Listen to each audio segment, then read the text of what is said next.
말씀을 통해서 이런 가정이 되게 하소서. 따라합시다. 이런 가정이 되게 하소서. 이런 가정이 되게 하소서. 네.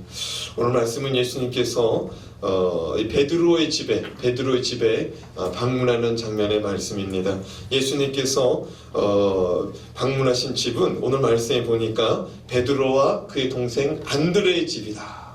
같이 지금 집을 쓰고 있다는 말이에요. 우리 29절 말씀 같이 읽어보겠습니다. 시작. 회당에서 나와 곧 야고보와 요한과 함께 시몬과 안드레의 집에 들어갔지니. 시몬과 안드레의 집이다 라고 말합니다. 이 시몬은 베드로를 의미하고 또 안드레는 베드로의 동생을 의미합니다. 여러분, 베드로의 집에는 여러 사람이 함께 살고 있었습니다. 베드로의 집에는 그의 부인이 있었고 또 그의 동생 안드레가 있었고 또 그의 장모가 함께 살고 있다고 오늘 함께 읽은 성경 말씀 속에, 본문 말씀 속에 잘 기록하고 있습니다. 여러분, 오늘 말씀 속에 예수님께서 베드로의 집에 들어가셨습니다. 그런데 이 여러 사람이 살고 있는 이 베드로의 집에 예수님이 가자고 하신 것인지 아니면 베드로가 초청을 해서 예수님이 초대받고 가신 것인지 그것에 대해서 기록하고 있지는 않습니다. 근데 분명한 것은 이 베드로의 집이 예수님하고 이 예수님 말씀을 전하셨던 이 회당, 예수님께서 말씀을 전하셨던 그 회당하고 가까이 있었다는 겁니다. 지금 예수님께서는 오늘 본문 말씀에 안식일에 회당에서 하나님의 말씀을 가르치시고 그 회당 가운데 있던 귀신 들린 자를 하나님의 말씀으로 귀신을 내어 쫓으시고 또 이제 모든 사역을 마치시고 이제 점심때가 되셨어요. 점심때가 되셔서 이제 예배를 마치고 회당에 나오시는데 이 베드로의 집에 들어갔다는 거예요.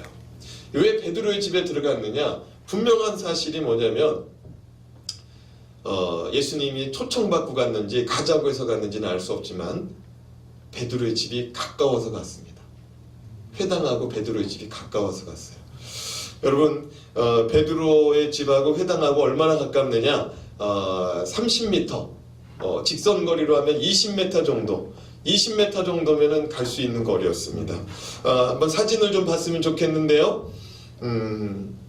저기 사진이 첫 번째 보이는 장면의 사진이 베드로의 집이고 또 베드로의 집에 있는 기념교회예요.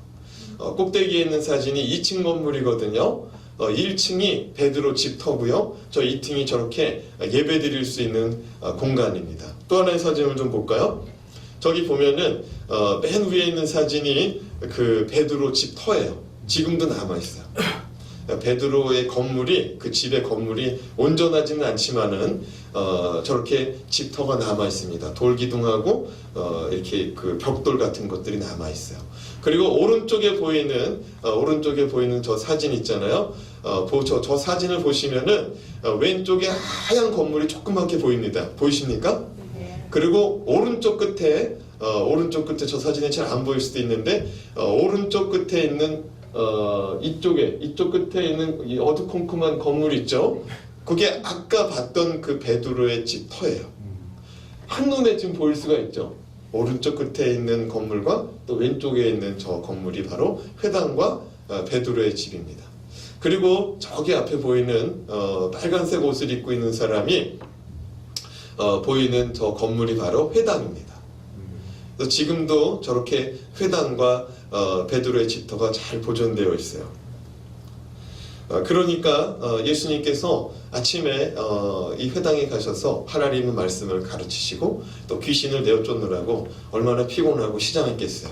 그래서 베드로 집에 가서 밥을 먹기로 한 것 같아요. 여러분, 베드로는 예수님을 자신의 집으로 모심으로 그의 가정은 많은 축복을 경험하게 됩니다. 저는 예수님을 모심으로 베드로의 가정이 축복받은 것처럼 우리 모든 성도님들의 가정이 축복받기를 바라는 마음으로 이 말씀을 전하기 원합니다. 자, 그렇다면 예수님의 방문으로 인하여 축복받은 베드로의 가정을 통해서 우리가 추구해야 될 축복의 가정은 어떤 모습인가 함께 은혜를 나누고자 합니다. 첫 번째, 주님을 영접할 수 있는 가정이 축복의 가정입니다. 주님을 영접할 수 있는 가정. 다른 사람을 자신의 집에 모신다는 것은 기쁜 일이기도 하지만은 때로는 참으로 불편한 일이 될 수도 있습니다. 왜냐하면 자신의 컨디션과는 상관없이 손님을 위해서 일단 웃어줘야 돼요. 자기의 마음 상태, 몸의 상태랑 상관없이 웃어줘야 돼요. 손님이니까. 그리고 또 체력이 허락되면은 그 집을 막 치워줘야 돼요. 손님이 오셨으니까 좀 정리정돈을 해야 돼요. 그리고 또 여력이 남으면 또 집안에 있는 반찬, 있는 반찬 없는 반찬 다 동원해서 또 음식도 준비해야 돼요. 그러니까 손님이 오시는 것에 대해서 불편하게 생각하면 한없이 불편하게 되는 것 같습니다. 하지만 만약에 여러분의 집안 가운데 손님이 오신다면 지극정성으로 섬겨주시길 주님의 이름으로 부탁드립니다. 왜냐하면 그것이 그리스도인의 삶에 마땅한 도리인 것입니다. 왜냐하면 성경에 보면 손님을 잘 모셔서 복받은 경우가 참 많습니다. 아브라함이 그 대표적인 사람입니다. 부지중에 임한 주님을 모셨고 또 아브라함의 조카 롯도 주님을 초대해서 이 천사들을 초대해가지고 정성으로 모셨더니 멸망받는 가운데 그 가정이 구원함을 받더라고요. 또 사르밧 과부도 엘리야를 모시고 양식이 마르지 않는 축복을 받았고요. 또 수넴 여인도 엘리사를 잘 대접하고 모시어서 아들이 죽었는데 그 아들을 살려내는 축복을 받게 됩니다. 또 동방에서 가장 큰 부자요 의인이라고 칭함을 받았던 욥도 욥기에 보면은 그가 나그네와 행인들을 길에서 잠을 재우지 않고 자신의 집에서 잠을 재우고 공개했다라는 말씀이 기록되어 있습니다. 또한 주님께서는 히브리서 기자를 통해 우리 그리스도인들이 손님 대접을 해야 한다고 가르치십니다. 우리 히브리서 13장 2절 말씀을 같이 한번 읽어보겠습니다. 시작. 손님 대접하기를 잊지 말라. 이로써 부지중에 천사들을 대접한 이들이 있었느니라. 여러분 이게 중요한 거예요. 손님 대접하는 것이 은혜인 줄로 믿으시기 바랍니다. 아브라함도 그렇고 롯도 그렇고 그들이 섬기는 대상이 일반 사람으로 알고 섬겼는지 또 주님이심을 알고 섬긴 것인지 우리가 살펴봐야 돼요. 아브라함이 섬겼던 그 천사들, 주님의 사자들은요, 아브라함이 섬길 때 주님의 사자구나 하고 섬긴 게 아니고 길 가는 나그네였어요. 길 가는 나그네였는데 그냥 가시면 뜨거운 햇빛 아래 고생이시니까 우리 집에 쉬었다 가시라고 그렇게 하고 대접을 한 거야. 나중에 보니까 그냥 나그네가 아니고 주님의 사자들이었다는 거예요. 사랑하는 여러분, 주님께서 베드로의 집에 가실 때를 생각해 보세요. 여러분 지금 베드로의 집에 갔을 때 베드로의 아내의 입장에서 좀 생각해 봤으면 좋겠어요. 무슨 말이냐, 이 베드로의 집에는 시동생이 살고 있었습니다. 안드레. 그리고 베드로하고 안드레는 어느 날 갑자기 이렇게 어부로 먹고 살다가 물고기 잡다가 예수님 만나고서 그물 다 집어던지고 고기 잡는 배 집어던지고 누구 따라다녔어요? 예수님 따라다녔어요. 집안에 가장이 둘이 있었어요. 남자가 수입원이 둘이 있었는데 그 수입원이 지금 다 예수님 따라다닌다고 하고 가정살림은 뒷전인 거야. 그리고 그 집에는 누가 있었냐면 이 베드로의 아내의 친정엄마가 같이 살고 있었습니다. 근데 그 친정엄마가 건강하게만 사셨으면 좋은데 오늘 말씀해 보니까 열병에 걸렸답니다. 열병에 걸려서 자리에 누웠답니다. 사랑하는 여러분, 이런 상황이라면 이 베드로 아내의 입장에서는 다른 사람을 받는다는 게 상당히 피곤했어요. 왜냐하면 오늘 본문에 보면은 예수님만 온 게 아니고 야고보하고 요한도 같이 왔답니다. 없는 살림에 지금 예수님 오셨죠? 야고보하고 요한 왔죠? 자기 친정어머니는 지금 막 열이 40도 막 40도 45도 막 오르내려요. 응? 그 열병이라는 게 오늘날로 말하면 이 말라리아 같은 거였거든요. 근데 사랑하는 여러분, 이런 상황 속에 손님을 맞아야 돼요. 사랑하는 여러분, 그럼에도 불구하고 그 가정이 주님을 모시는 것이 그 가정 가운데 은혜와 축복인 줄로 믿습니다. 아멘. 실제로 주님을 모셔서 그 가정이 은혜받고 축복받죠. 저는 여러분의 가정이 주님께서 언제든지 찾아오실 수 있는, 주님이 찾으시는 그런 가정이 되시길 주님의 이름으로 축원합니다. 아멘. 그런 가정이 되시길 바라요. 아멘. 네. 언제든지 찾아올 수 있는 가정. 그리고 여러분도 주님을 언제든지 환영할 수 있는, 언제든지 환영할 수 있는 그런 영적으로 준비된 가정이 되시길 주님의 이름으로 축복합니다. 아멘. 이게 두 가지가 다 중요한 거예요. 주님이 찾으시는 가정, 또 준비된 가정. 아멘. 네, 그게 은혜인 줄로 믿습니다. 아멘. 여러분, 로버트 멍어 목사님이 쓰신 책 가운데 내 마음의 그리스도의 집이라는 책이 있습니다. 굉장히 참 좋은 책입니다. 어떤 의미에서 좋느냐, 글씨가 많지 않아요. 그리고 그림이 많아요. 이거 완전히 그 애들 동화책 같아요. 모든 페이지마다 전면 다 그림이에요. 그리고 글씨는 거기에 조금씩 있어요. 근데요, 그림과 함께 글씨가 우리 가운데 전달하고자 하는 내용이 참 깊어요. 이 제목이 뭐예요? 내 마음의 그리스도의 집입니다. 이 책에서 로버트 멍어는 예수님께서 내 마음의 집으로 처음 찾아오신 후 우리가 주님을 처음 영접하는 것과 같다라는 전제로 시작합니다. 눈에 보이지는 않지만 실제하는 것이 우리의 마음입니다. 이 마음에 우리의 눈으로 볼 수 있는 집이라는 공간을 그리고 있어요. 그리스도를 마음에 모셔드린 후 모든 생활의 영역 속에 그리스도를 온전한 주인으로 삼는 모습을 차근차근 이야기합니다. 주인공은 주님을 모시고 서재로 갑니다. 서재로 가서 주님과 함께 대화를 나누는데 서재에 참 정결한 마음으로는 도저히 볼 수 없는, 눈 뜨고서는 도저히 볼 수 없는 책이 거기에 꽂혀 있는 거예요. 그리고 서재가 참 정신이 없어요. 그래서 주인공이 주님께 부탁합니다. 제가 이 서재를 좀 정리하고 싶은데 좀 같이 정리해 주실 수 있겠냐고. 주님이 그러겠다는 거예요. 저도 1월 달에 이사했는데 아직도 저희 서재를 정리하지 못했어요. 책이 이제 수천 권인데 그거를 종류별로 이제 꽂아야 되는데 아직 시간이 없어서 못 꽂아가지고 전사님한테 제가 분명히 좀 도와줄 수 있겠느냐 그랬더니 기분이 좋아서 그런지 그러겠다고 했어요. 제가 분명히 기억하고 있거든요. 그래서 제가 진짜 책을 한번 이제 정리해야겠다. 그러고서 이제 전사님한테 우리 집에 책을 이제 정리할 때가 된 것 같다고 그랬더니 전사님이 자기는 좀 이렇게 어렵다는 거예요. 예?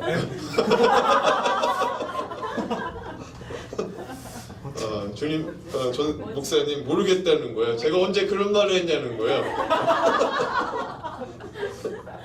그런데 다행히 이 집에 찾아오신 주님은 이 주님께서 이 집의 서재에 있는 책들을 같이 정리해 주겠다는 거예요. 그래가지고 주님께서 그 서재를 깨끗이 정리해 주십니다. 깨끗이 정리해 주셨어요. 그러고 나서 주님께서 분위기도 잡아주세요. 거기다가 그림도 그려주시고 그림도 액자도 걸어주시고 이제 서재에서 성경책 볼 수 있는 그런 분위기로 정리를 싹 해주십니다. 그러고 나서 주님 앞에서 그 사람이 말씀도 읽고 또 묵상도 합니다. 주인공과 예수님은 이제 주방으로 갑니다. 그곳에는 주인공의 배를 채워줄 각종 욕심들, 우리 쪽의 내적인 욕구들이 음식으로 가득 차려져 있습니다. 신문 기사, 이건 명예를 말하는 거죠. 증권, 돈, 학위, 주식, 이런 것들이 식탁의 음식들로 채워져 있습니다. 주님께서 그런 것들을 바라다 보시더니 이런 것들로는 영혼이 배불러질 수 없다고 말씀하십니다. 이런 것들로는 영혼이 배불러질 수 없다. 주님의 뜻을 쫓아 살아갈 때 영혼이 배불러질 수가 있다 라고 주님께서 가르쳐 주십니다. 주인공과 함께 주님은 거실로 또 갑니다. 이 공간에서 주님께서 이렇게 말씀하십니다. 야, 여기서 나랑 깊은 교제를 나누면 좋겠다. 여기 거실에서 나랑 너랑 정말 속 깊은 얘기도 하면서 좀 이렇게 대화하는 그런 교제 장소로 쓰면 좋겠다. 주인공이 그러자는 거예요. 그러고 나서 주님하고 그 자리에서 그런 대화를 나누는 그런 시간들을 갖습니다. 그런데 어느 날 이 주인공이 시험, 그런 시험 있잖아요. 공부할 때 시험, 또 바쁜 일, 그런 일이 닥치니까 그 약속 시간을 이 주인공이 잊어버리기도 하고 무시해버리기도 합니다. 어느 날 그 주인공이 집에 들어와서 거실로 지나가는데 그 자리에 주님이 앉아 계시는 거예요. 누굴 기다릴까요? 그 주인공을 기다리는 거예요. 주인공이 찾아가서 미안하다고 고백하고 주님과의 관계가 다시 회복합니다. 주인공은 어느 날 자신의 작업실에 주님을 모시고 갑니다. 주인공은 자신의 재능의 한계에 도달하고 절망에 정말로 낙심하고 있습니다. 그때 주님이 이렇게 물으십니다. 더 잘하기 원하느냐? 예, 더 잘하기 원해요. 좀 잘 되었으면 좋겠습니다. 라고 말합니다. 여러분, 주님께서 뭐라고 하신 줄 아세요? 너희는 나를 떠나서는 아무것도 할 수 없다는 사실을 기억해라. 요한복음에 있는 말씀을 이 저자가 인용합니다. 주인공과 함께 또다시 주님은 오락실을 방문합니다. 그곳에는 주인공만의 은밀한 모임과 또 은밀한 약속, 또 은밀한 놀이가 있었습니다. 주님과의 약속된 시간인데도 주인공은 함께할 수 없다고 말할 때가 있었습니다. 왜냐하면 그곳에서 즐겨야 됐거든요. 주님은 그 주인공을 거기서도 기다립니다. 주인공은 주님께 기다리게 하여서 죄송하다고, 미안하다고 고백합니다. 그 고백과 함께 주인공은 주님과 다시 관계가 회복되고 세상이 줄 수 없는, 세상이 알 수도 없는 그 기쁨을 그곳에서 주님과 만끽하게 됩니다. 그리고 침실을 들어갑니다. 성적인 만족을만을 위해서 존재했던 침실, 그곳에서 주님은 사랑의 관계가 회복되어야 된다는 것을 또 가르쳐 주십니다. 그리고 마지막 남은 벽장, 주님이 이 벽장도 내가 보고 싶다고 말합니다. 그 벽장의 문을 열으려고 할 때 그 주인공의 낯꽃이 변하는 거예요. 이건 개인의 프라이버시 아니냐는 거예요. 이건 개인의 프라이버시인데 주님이 이것까지 건드릴 수는 없다는 거예요. 나중에 보니까 거기다가 사람들이 보면 안 될 물건들에 꼭 숨겨놓은 거예요. 그런데 주님은 그 방도 보기를 원하셨습니다. 참 눈뜨고는 보지 못할 것들이 거기에 다 숨겨져 있는 거예요. 주님은 주인공에게 말씀하셨습니다. 너는 이런 것들을 치워버릴 수가 없을 것이다. 내가 너 대신 치워줄까? 주인공이 말합니다. 네, 그렇게 해주세요. 전 그거 못 치울 것 같아요. 주님께서는 그 벽장에 있는 것을 다 갖다 버리기 시작합니다. 다 갖다 버리고 쓸만한 것들만 남겨놓습니다. 주인공은 그제서야 알았습니다. 자신의 힘으로 이 집을 관리하고 살아갈 수 없다는 것을. 주님께서 갖고 놓은 공간을 돌아보니 너무 아름다운 거예요. 주인공은 주님께 모든 소유권을 넘기고 주님께서 관리해 주시고 주님을 따라 살기로 작정합니다. 그리고 마침내 그 주인공은 그 집의 모든 소유권을 주님께로 이양한다는 서류에 서명을 합니다. 그리고 이 책은 끝이 납니다. 사랑하는 여러분, 우리의 마음에는 위 주인공과 함께 살펴봤던 공간들이 동일하게 존재하고 있습니다. 어느 공간은 주님께서 오셔도 되는 공간, 어느 공간은 주님이 찾아오시면 불편한 공간. 사랑하는 여러분, 우리가 이 땅에서 우리가 관리하고 우리가 소유하고 내 것이라고 붙들고 내 것이라고 주장하고 나아갈 때 여러분 무엇 하나 잘된 것이 있습니까? 주님의 주인 되심을 인정할 수 있는 저와 여러분이 되시길 주님의 이름으로 축원합니다. 아멘. 우리 가정도 마찬가지입니다. 우리 가정도 내가 열심히 정말로 가꿔보려고, 내가 읽어보려고 여기 계신 분들 다 노력했을 것입니다. 자녀도 여러분들 뜻 안에서 잘 길러보려고 노력도 많이 했을 거예요. 모든 것을 주님께 맡길 때, 주님의 주인 되심을 인정할 때, 주님께서 관리하시고 주님께서 정리정돈하실 때, 주님께서 갈 길을 인도하실 때 그 길이 안전하고도 복된 길인 줄로 믿으시기 바랍니다. 아멘.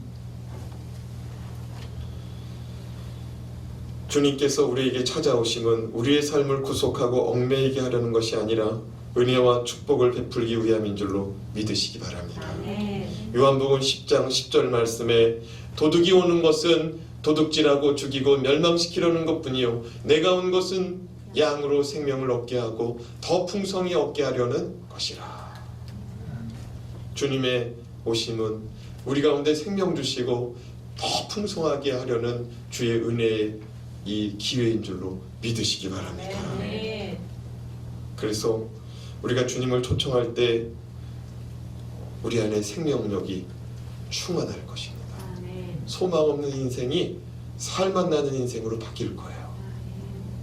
그리고 은혜가 풍성함이 무엇인지를 경험하게 될 것입니다. 아멘. 그분이 오시면 우리의 삶에 이 더럽고 지저분한 것들이 다 끊어질 것입니다. 그분을 초청하시기 바랍니다. 여러분의 삶의 영역 속에 주님을 초청하세요. 여러분의 일터 가운데 주님을 초청하세요. 그곳에 주권을 인정하시고 주님이 주인 되시는 가정, 주님이 주인 되신 직장, 주님이 주인 되시는 사업장으로 선포하시길 주님의 이름으로 부탁드립니다. 두 번째로 예수님을 섬길 수 있는 가정, 예수님을 섬길 수 있는 가정이 축복입니다. 이 베드로 가정이야말로 예수님을 섬기는 가정이었습니다. 예수님께서 베드로의 집에 가셨을 때 베드로의 장모는 열병으로 누워 있었죠. 오늘날로 말하면 말라리아인데 참 이게 치사율이 높답니다. 오늘날도. 네. 이게 치료받을 때 제때 치료를 받지 못하면은 잘못되는 수가 많다는 거예요. 사람들은 예수님께 베드로의 장모의 열병을 고쳐주기를 부탁했습니다. 이게 왜 베드로가 부탁 안 했는지 모르겠어요. 그런 얘기 있잖아요. 중이 어떤 머리 못 깎아요? 그런 얘기 있잖아요. 그래서 그런지도 몰라요. 저도 여기 이 강단에다가 개인 기도 부탁하는데 제 기도 여기다 올리기가 참 부끄러워요. 그래서 제가 제 기도 안 올리는데 그래도 다행히 우리 전사님이 오시고 나서 우리 전사님이 설교할 때마다 우리 가정 기도 제목을 그냥 이렇게 올려서 기도해 주는데 얼마나 감사한지 몰라요. 아마 베드로가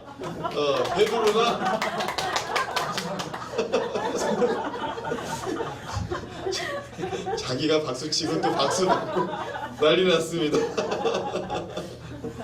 참 베드로가 자기 이 집안일이라서 부탁을 안 해가지고 사람들이 참 베드로의 이 기도 제목을 대신 아랜 건지 아니면 장모하고 이거 관계가 안 좋아가지고 장모 낳았던지 말던지 그러느라고 안 알려줘가지고 사람들이 알렸는지 알 수가 없어요. 그러나 제가 봤을 때는 장모를 자기 집에 모실 정도면 부모를 공경할 줄 아는 사람인 줄로 믿습니다. 아멘. 예. 베드로가 아마도 자기 식구라서 부탁을 못 했는 것 같아요. 예. 쭈삣쭈삣하고 있으니까 사람들이 부탁을 한 것 같아요. 근데 여러분, 예수님께서 그 장모 좀 고쳐달라는 사람들의 부탁받고 나서 그 장모의 손을 잡고서 일으키시니 그 열병이 떠나가고 그 장모가 주님께 수종들더라. 오늘 말씀에 그렇게 이제 기록됐거든요. 근데 이 동일한 말씀을요, 이 31절에 기록된 이 말씀을 누가복음 4장 39절 말씀에 보면은 같은 사건을 이렇게 기록합니다. 누가복음 4장 39절 말씀 읽습니다. 시작. 예수께서 가까이 서서 열병을 꾸짖으신데 병이 떠나고 여자가 곧 일어나 그들에게 수종드니라. 예수님이 장모의 열병을 어떻게 했어요? 꾸짖으셨습니다. 우리가 지난주 수요일 날에 우리 예수 그리스도의 이름의 권세로 귀신들을 꾸짖고 또 질병들을 꾸짖고 우리 속에 임한 걱정과 근심, 걱정, 염려를 꾸짖어서 기도하는 시간을 우리가 가졌었거든요. 여러분, 마가복음의 저자는 손잡고 일으켰다고 말하지만 누가복음의 저자는 예수님께서 그 여인 앞에 서가지고 꾸짖었어요. 열병을 꾸짖었어요. 그리고 제가 봤을 때는 꾸짖고 나서 일으켜 세운 것 같아요. 이 두 가지 사건이 다 없는 얘기가 아니고 있는 얘기인데 자신의 관점에서 지금 저자들이 기록하는데 중요한 것이 무엇이냐? 우리 속에 질병이 찾아오잖아요. 마음의 근심, 걱정, 염려가 찾아오잖아요. 또 귀신이 오잖아요. 하나님이 보내신 것이 아닌 줄로 믿으시기 바랍니다. 아멘. 우리 속에 임하는 질병과 우리 속에 임하는 걱정, 근심, 염려는요, 마귀가 주는 것인 줄로 믿으시고 예수의 이름으로 꾸짖어 내쫓으시기 바랍니다. 아멘. 아니, 주님도 꾸짖어서 내쫓았어요. 꾸짖는 게 뭐예요? 여기 왜 들어왔냐는 거예요. 왜 불법 침입하고 왜 불법 점유하냐는 거예요. 나가라는 거예요. 부드럽게 부탁하는 게 아니고 꾸짖어졌다는 사건을 기억하시기 바랍니다. 아멘. 그렇게 하니까 베드로의 장모의 열병이 어떻게 됐어요? 떠나갔답니다. 열병이 떠나갔대요. 이게 중요한 거예요. 열병이 떠나갔답니다. 아멘. 꾸짖이고 나가라고 하니까 열병이 떠나간 거예요. 이해가 되십니까? 아멘. 굉장히 중요한 원리입니다. 여러분의 마음을 주님 앞에서 관리하시기 바랍니다. 아멘. 질병도 아이고 나 아프네 아파 받아들이지 말고 예수의 이름으로 떠나가라고 명하시기 바랍니다. 아멘. 베드로의 장모의 이 열병이 떠나가니까 그 즉시로 이 베드로 장모가 주님을 섬겼어요. 오늘 말씀해 보니까 주님을 섬겼어요. 어떻게 섬겼을까요? 제가 생각했을 때는 집에 있는 음식들 다 꺼내놨을 것 같아요. 그리고 가진 양념을 다, 가진 재료를 다 동원해서 있는 정성 없는 정성 다 해가지고 예수님하고 안드레하고 또 베드레하고 또 야고보하고 요한하고 그 사람들 다 섬겼을 거예요. 저는 저와 여러분의 가정이 주님을 섬기는 복된 가정이 되시길 주님의 이름으로 축복합니다. 아멘. 안드레하고 베드로하고 누구 섬기기로 작정했어요? 그리고 주님을 따르고 다녀요? 주님 섬기기로.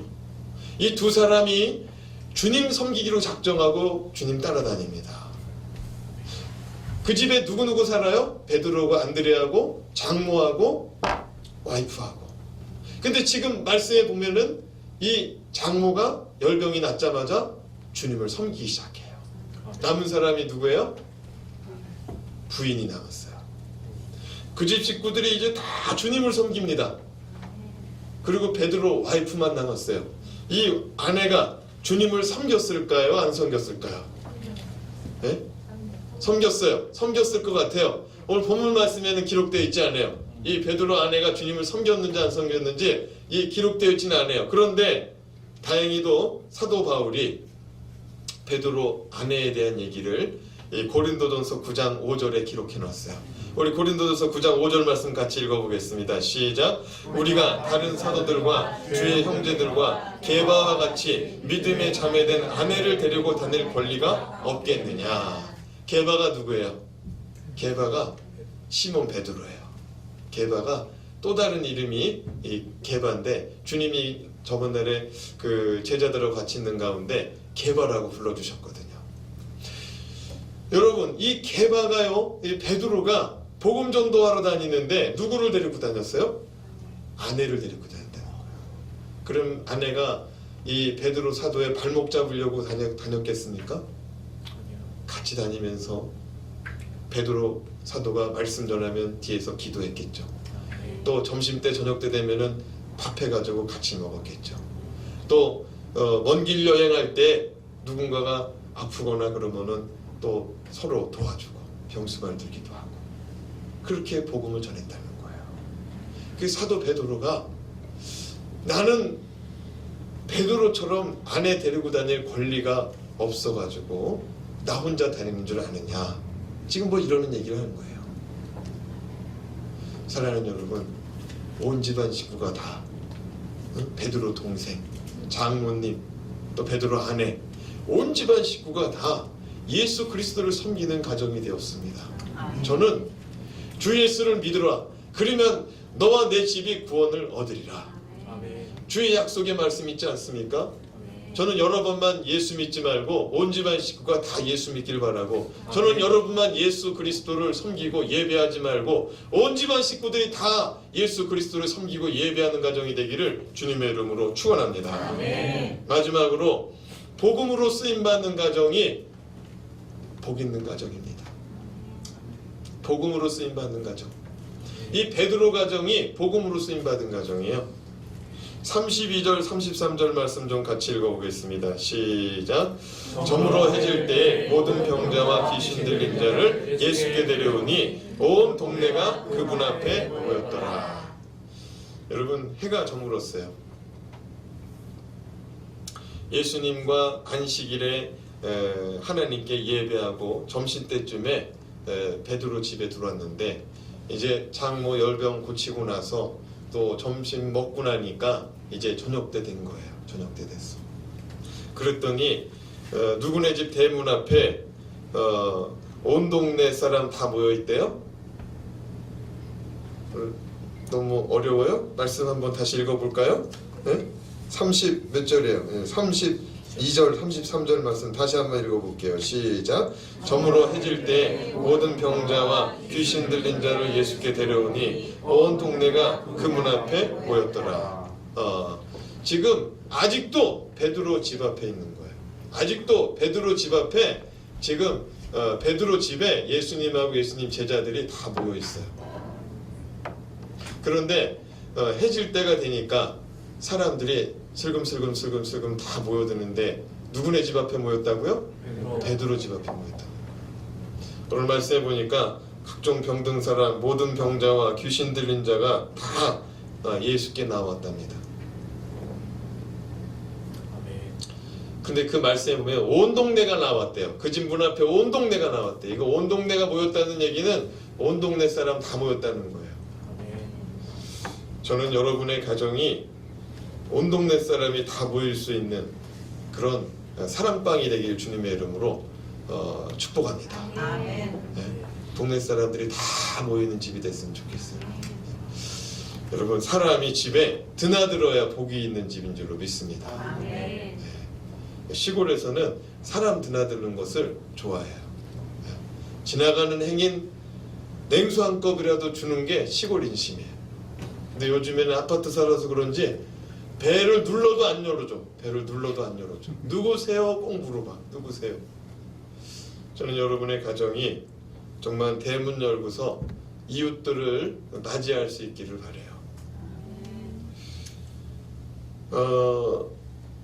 여러분,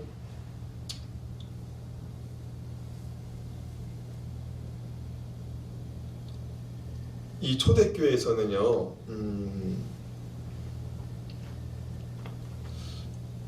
우리처럼 이렇게 교회를 세워놓고 교회라고 부를 수가 없었어요. 건물을 세워놓고 교회라고 부를 수가 없었어요. 왜냐하면 그렇게 하다가 다 잡혀가요. 예수 믿는 이유 하나만으로 잡혀가요. 그러니까 교회라고 했을 때 건물을 세우고 교회라고 하는 게 아니고 어느 집을 오픈하는 거예요. 누구네 집을 오픈하는 거예요.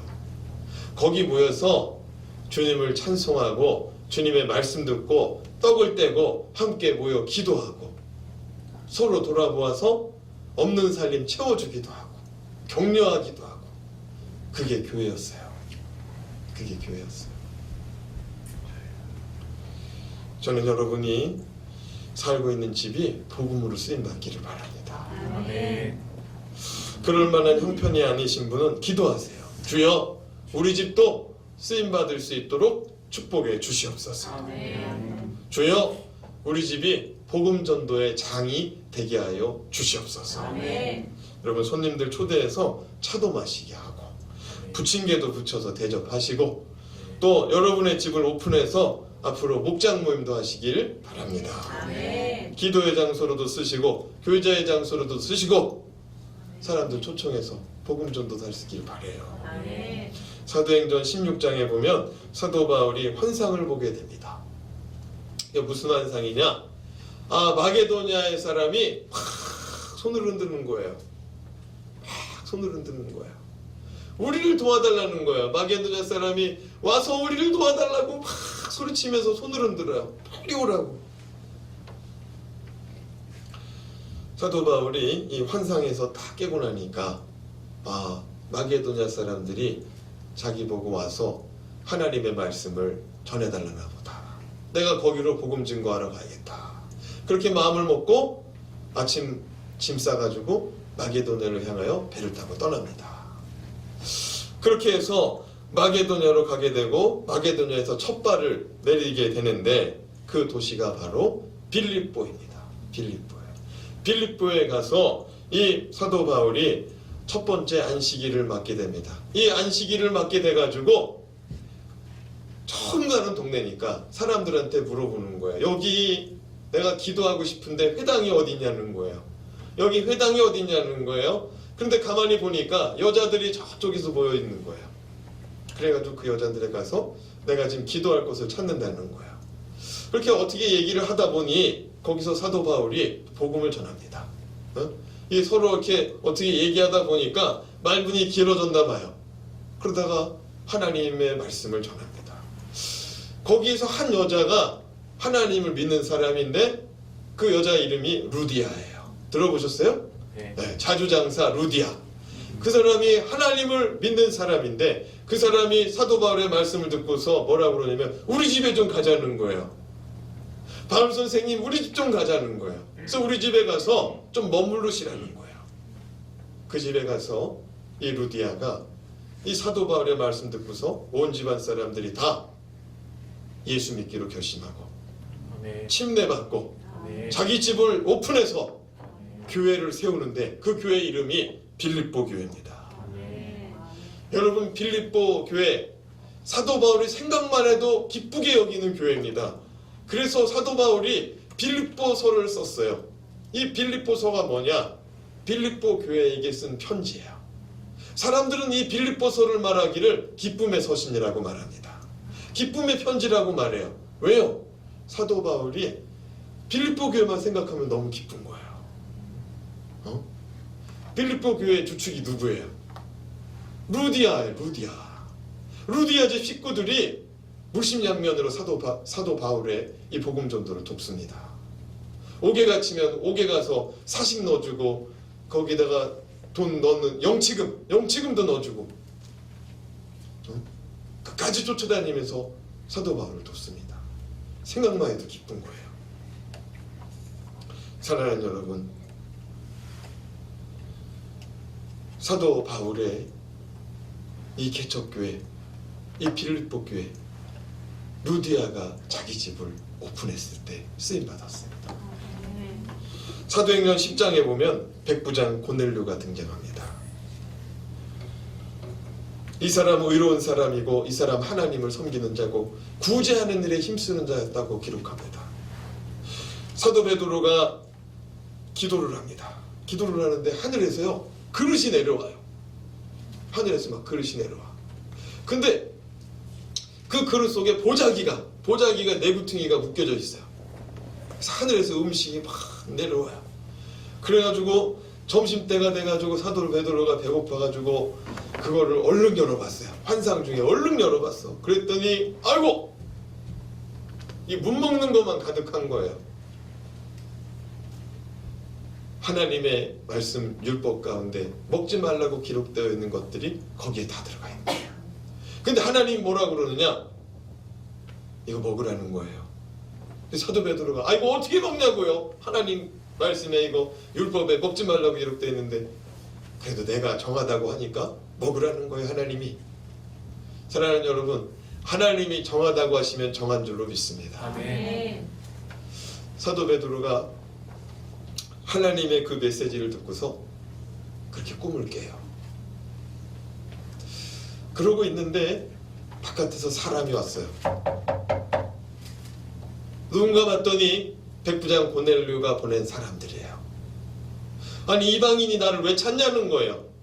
이 백부장은 로마의 이 군대 장관이거든요. 이방인이죠. 이방인.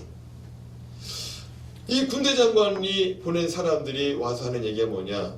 우리 고넬료 백부장이 하나님께 기도하는데 하나님의 천사를 만났다는 거예요. 이 하나님의 천사가 베드로한테 가라는 거예요. 요바에 있는 이 시몬의 집에 가면은 베드로가 있다고까지 알려줘서 여기까지 찾아왔다는 거예요. 그러니까 사도 베드로 선생님, 우리 백부장 고넬료 좀 만나러 와달라는 거예요. 이게 좀 전에 하나님께서 가르쳐 주신 말씀인가 보다. 이방인이 바로 그 음식이었구나. 먹지 못할 그 음식이었구나. 하나님이 먹으라 했으니 이방인을 만나라는 말씀인가 보다 하고서 이 고넬료가 순종해서 백부장 고넬료가 있는 가이사랴로 갑니다. 이 가이사랴로 가니까 고넬료의 모든 친척들이 다 모여 있다고 말합니다. 고넬료의 어떤 친척들? 모든 친척들이. 그리고 이 고넬료의 친구들이 다 모여 있다고 기록해요. 우리 사도행전 10장 24절 말씀 같이 읽어보겠습니다. 시작. 이튿날 가이사랴에 들어가니 고넬료가 그의 친척과 가까운 친구들을 모아 기다리더니. 여러분, 이 고넬료가 참 어떤 사람이에요? 이방인 아니었습니까? 근데 사도 베드로를 만난다니까 자기 집안 친척들을 다 불러모은 거예요. 사랑하는 여러분, 여러분으로 말미암아 여러분의 집안이, 여러분의 친척들이 다 예수 믿고 구원받기를 주님의 이름으로 축복합니다. 아멘. 고넬료는 베드로를 맞아 큰 절을 올렸다고 말합니다. 여러분, 군대 장관이 이 식민 지배를 받고 있는 이 식민 백성에게 절을 했어요. 참 대단한 일이에요. 그랬더니 베드로가 그러지 말라고, 얼른 일어나라고, 나도 당신과 똑같은 사람이라고, 얼른 일어나라고. 그렇게 고넬료가 사도 베드로를 환대합니다. 그리고 고넬료의 집에 가서 말씀을 듣기 시작하는 거예요. 말씀을 듣고 베드로가 무슨 말씀을 전했냐면 십자가에 못 박히신 예수 그리스도, 3일 만에 다시 사신 예수 그리스도. 우리 지금 고난주간 보내고 있지 않습니까? 주님 가신 길을 이 사도 베드로가 전하는 거예요. 그리고 나서 예수 그리스도를 고넬료와 고넬료의 친척들과 친구들이 다 믿습니다. 그리고 모든 사람이 침례를 받아요. 사랑하는 여러분, 이것이 복음으로 쓰임받는 가정인 줄로 믿습니다. 아멘. 우리의 가정이 복음의 도구로 쓰임받기를 사모하시기 바랍니다. 아멘. 우리도 할 수 있어요. 우리 집을 통해서 주님께 쓰임받는 복음의 도구가 될 줄로 믿으시기 바랍니다. 사모하시기 바랍니다. 한 사람의 믿음만 있으면 돼요. 다 한 사람의 믿음만 있으면 되는 거예요. 아브라함도 그랬어요. 롯도 그랬어요. 욥도 그랬어요. 수넴 여인도 그랬어요. 사르밧가부도 그랬어요. 한 사람만 있으면 되는 거예요. 한 사람만, 이 집안에 한 사람만 예수 잘 믿어도 그 집안은 망하지 않는 줄 믿으시기 바랍니다. 아멘. 한 사람만 예수 잘 믿어도 그 집안이 하나님께 쓰임받는다는 사실을 기억하시고 사모하시기 바랍니다. 아멘. 저는 이 말씀을 준비하면서 소망의 기도를 합니다. 주여, 우리의 모든 성도들의 가정이 주님의 주권을 인정하고 아멘. 주님을 삶의 모든 영역에 영접하고 아멘. 주님을 편안히 거하시도록 잘 모시는 가정들이 되게 하여 주시옵소서. 아멘. 온 가족이 주님을 섬길 수 있는 가정, 온 가족이 삶의 터전에서 주님을 섬길 수 있는 가족들, 그리고 복음으로 쓰임받을 수 있는 작은 교회와 같은 거룩한 공동체를 이루어갈 수 있는 우리 가정들이 되게 하여 주시옵소서. 아멘. 주님의 이름으로 그렇게 이루어지기를 축원합니다. 아멘. 축원합니다. 기도하겠습니다.